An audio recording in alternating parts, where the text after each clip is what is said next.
Kryeministri Mickoski deklaroi se ende nuk është vendosur asgjë për çështjen e provimit të jurisprudencës.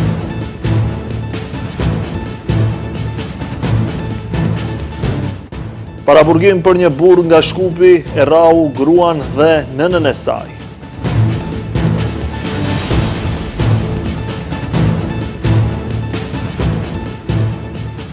Krerët qeveritar premtojnë se punimet në autostradën Shkup-Blac rinisin në fund të muajit.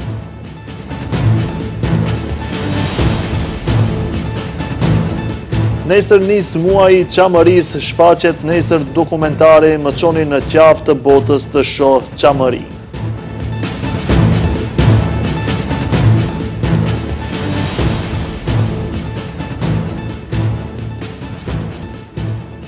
Shëndetje shikues të nderuar, jemi me lajmet në televizionin Shenja. Funksionarët Maqedonës, mes të cilëve edhe Ministri i Arsimit Vesna Janevska, qeshen me cinizëm në momentin kur kryeministri Kristian Mickoski tha se nuk kanë vendosur asgjë për provimin e jurisprudencës në Shqip në takimin që kishte me përfaqësuesit e Vlenit. Mickoski më pas tha se me partnerët e koalicionit nuk negocion, por bisedon.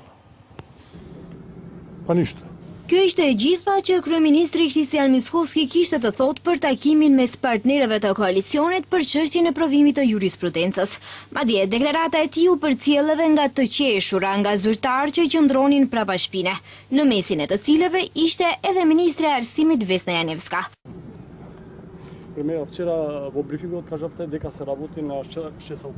Se për çfarë qeshën e din vetëm ato, por gjesti i tyre tregoi shumë për jo seriozitetin e tyre, kur bëhet fjalë për një çështje aq serioze që tangon shqiptarët, më saktësisht studentët shqiptar.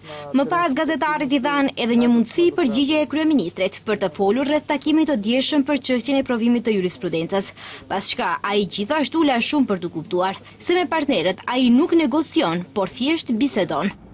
Pa zato što nije net se dogovarame, nije ne pregovarame. Ние сме владени партнери и ние разговараме за секоја тема. Ако ме прашувате дали владените партнери разговара, тогаш ќе ви одговорам да, разговаравме. Ние не преговараме меѓу себе за да имаме едните или другите позиции, па сега треба да се приближуваме.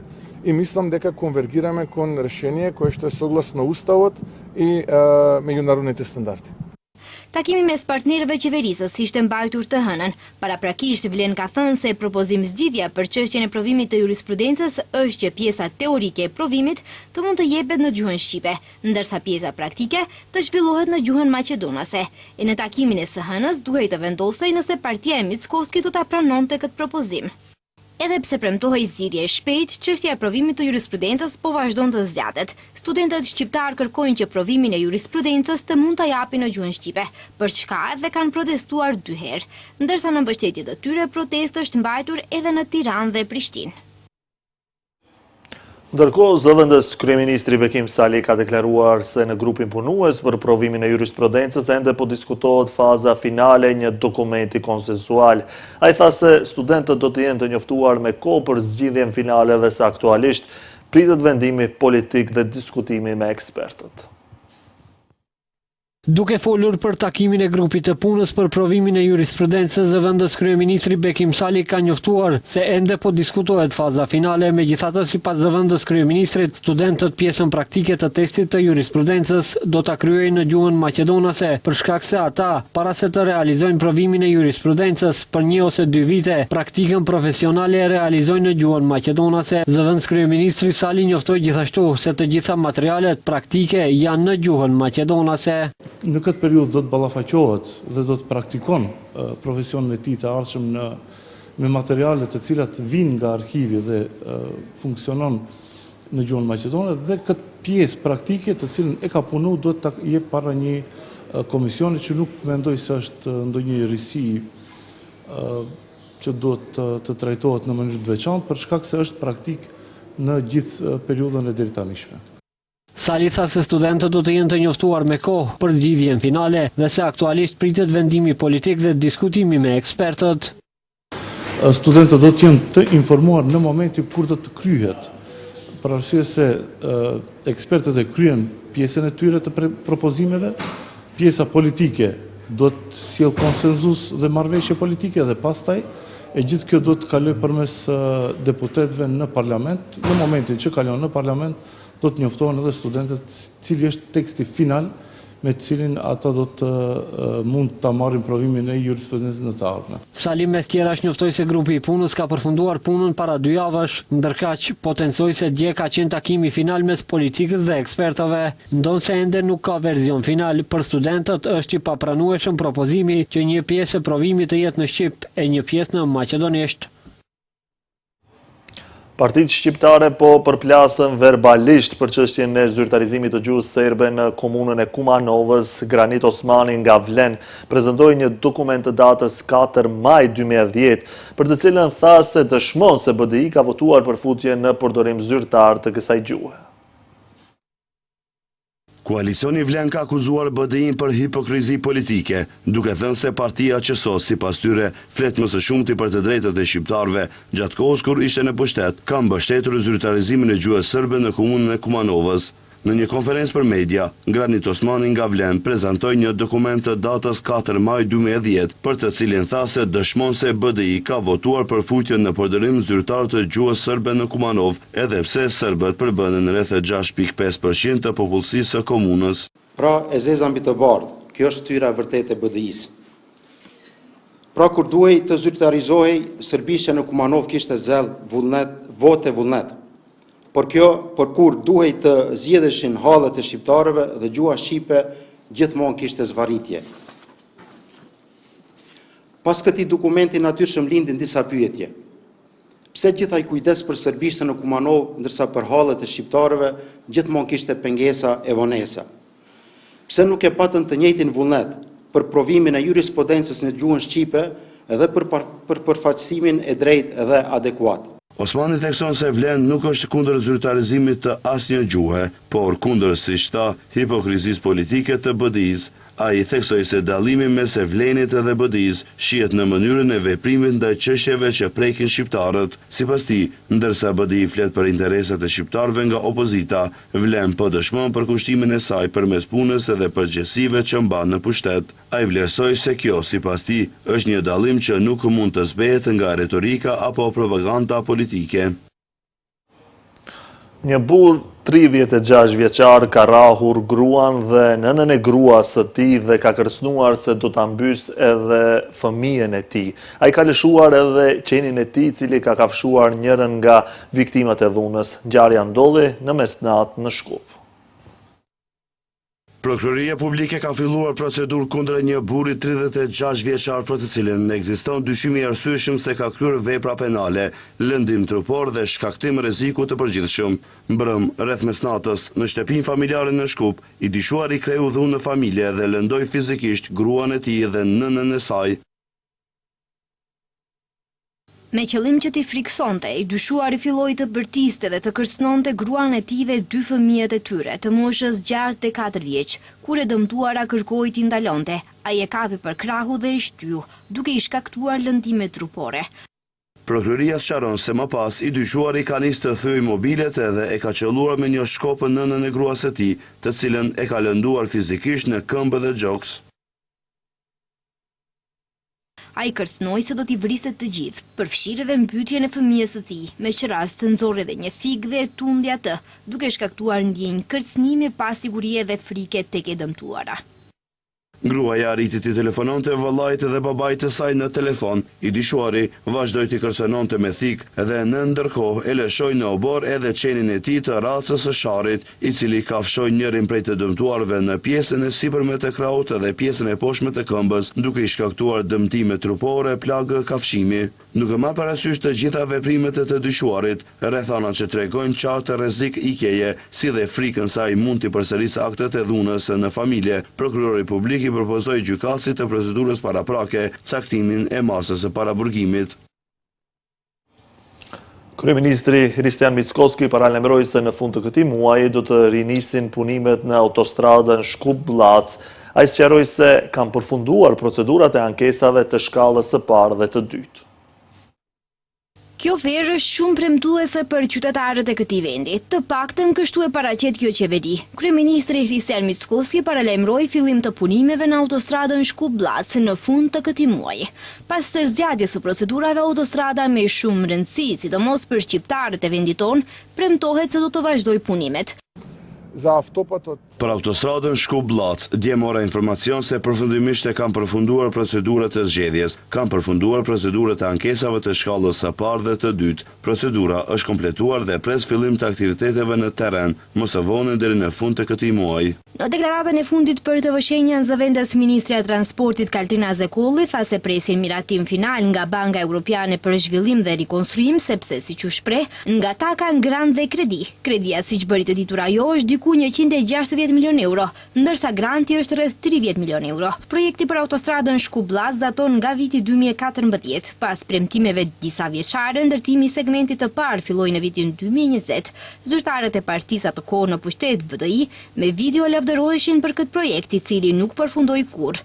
Kosova në anën tjetër e ka përfunduar pjesën e saj prej 56 kilometrash në vetëm 5 vjet.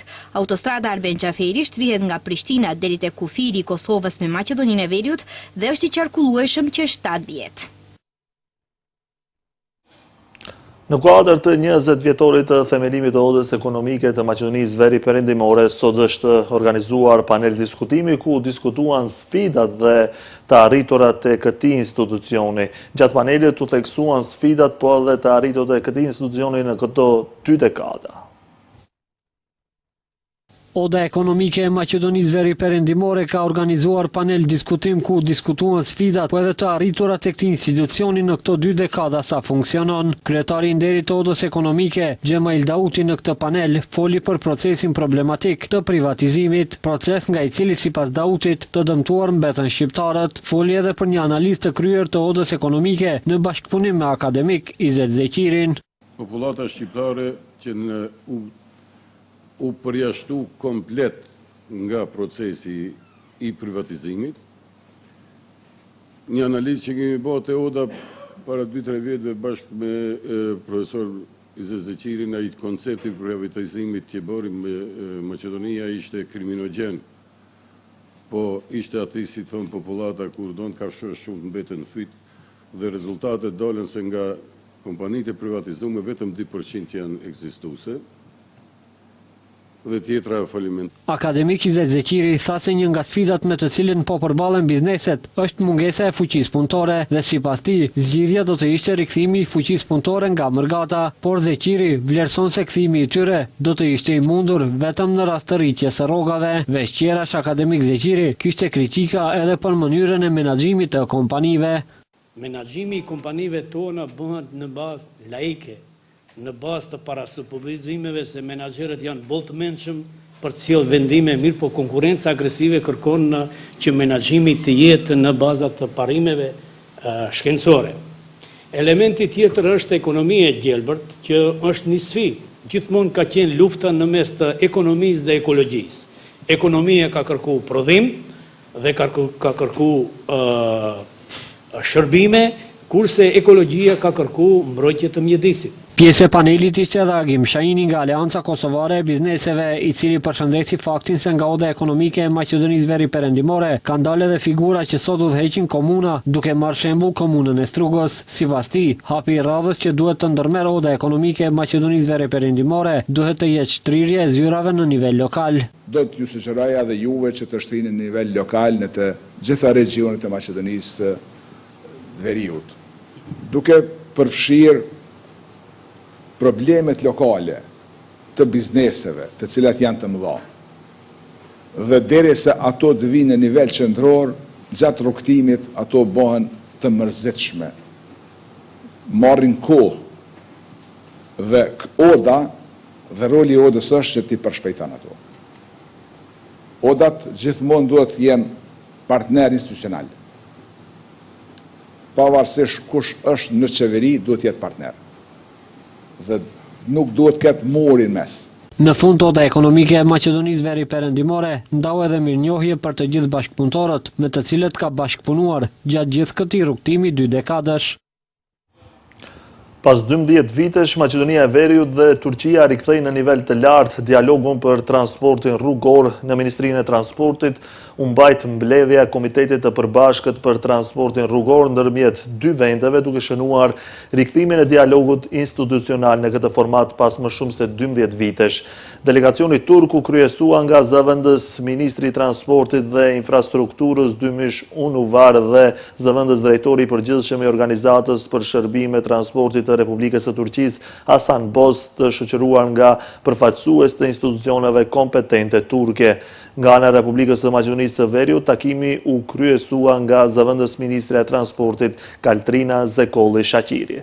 Rezultati më i rëndësishëm i takimit ishte nënshkrimi i protokollit të ri për transportin rrugor, me të cilin u dakordua rritja e numrit të lejeve për operacionet e transportit me vendet e treta nga 1300 në 1500.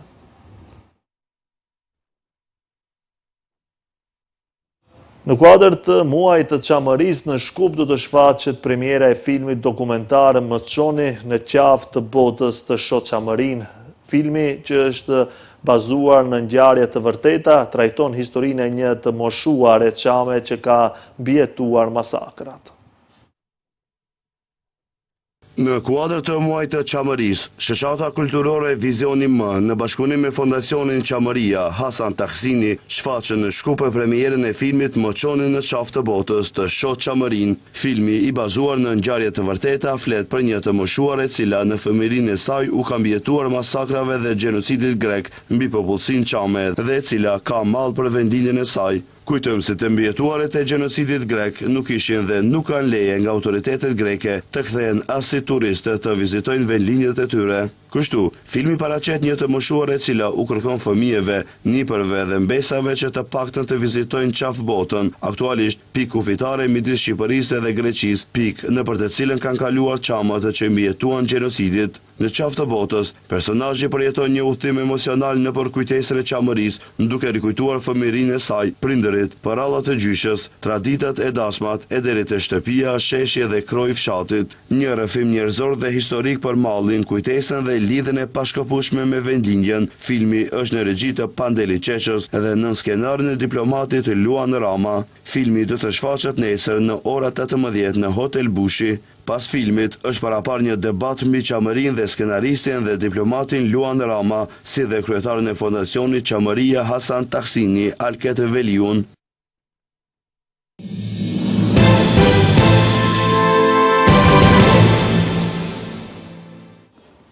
Protesta qytetare shënoi të hënën një rekord pjesëmarrje që nga fillimi i saj, mijëra qytetarë u mblodhën fillimisht në sheshin Skenderbej dhe më pas marshuan drejt godinës së kryeministrisë, ku bulevardi u mbush me pankarta, flamuj dhe thirrje kundër qeverisë dhe klasës politike në tërësi. Atmosfera para kryeministrisë u karakterizua nga slogane të forta si Rama jep dorëheqje, mos u përçani poshtë, patronazhistët, Rama ik, si dhe thirrje që kërkonin largimin e elitës politike që ka dominuar jetën publike shqiptare prej dekadash. Ndërkohë, sot është njoftuar një tjetër protestë në orën 18.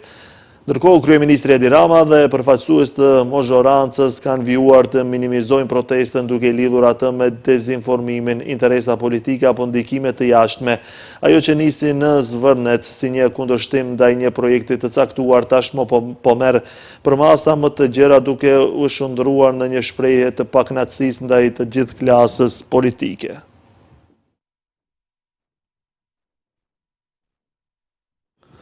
Presidenti Amerikan Donald Trump ka thënë se negociatat midis SBA-s dhe Iranit po vazhdojnë, vetëm disa orë pas Irani dhe Izraeli ranë dakord të ndalonin sulmet ndaj njëri tjetrit që kërcënuan të shkatronin një pushim të paqëndrueshëm.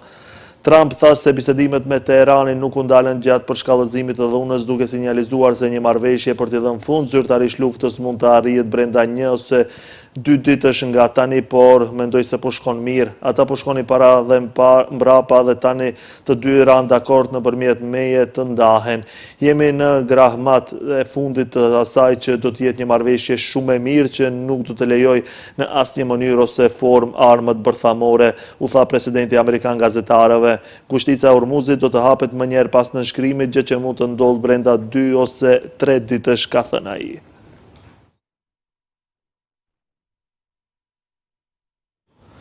Të paktën 7.600 persona kanë humbur jetën nga bidoza e drogës në Bashkimin Evropian gjatë vitit 2024 sipas raportit evropian të drogave të publikuar të martën. Raporti bazuar në të dhëna nga 27 shtete anëtare të BE-sit dhe nga Norvegjia dhe Turqia paralajmëron se drogat e paligjshme po bëhen gjithnjë më të disponueshme, më të larmishme dhe më të fuqishme në të gjithë Evropën, duke rritur rreziqet për shëndetin publik dhe sigurinë. Raporti evidenton gjithashtu trafikimin e drogës si një sfidë serioze sigurie, duke theksuar se grupet e krimit organizuar po përshtatin metodat e tyre për t'u shmangur kontrolleve të shtuara në portet kryesore evropiane. Sipas gjetjeve, rrjetet kriminale po përdorin gjithnjë më shumë porte më të vogla dhe teknika të sofistikuara fshehje për transportimin e lëndëve narkotike, megjithse sasia e kokainës së sekuestruar në Evropë rambi 20%, ndërsa numri i operacioneve të sekuestrimit u rrit.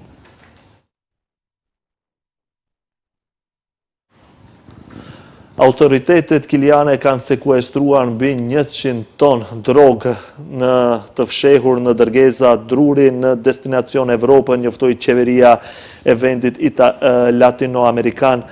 Fal punës së përbashkët të prokurorisë, autoritetet Portugal dhe doganave u sekuestruan 1080 ton dru të ngopur në drogëra të ndryshme që përbënin një goditje historike ndaj krimit organizuar në vendin ton, tha qeveria në një deklarat. Sekuestrimi 100 tonëve është më i madh i këtij lloji në historinë e Kilit, thuhet në deklaratën qeveritare, duke sqaruar se Druri përmbante kryesisht kokainë dhe ketamin. Nëse droga du të arrinte në destinacionet e saj, substanca e kontrolluar du të rikuperoheshin përmes proceseve kimike të përparuara, të cilët kërkojnë laborator të specializuar, thanë doganat, duke vlerësuar vlerën e mallrave në 8.3 miliard dollar në tregun evropian. Kjo ishte e gjitha për këtë edicion informativ, ju falenderoj për vëmendjen, bashkë pafshim.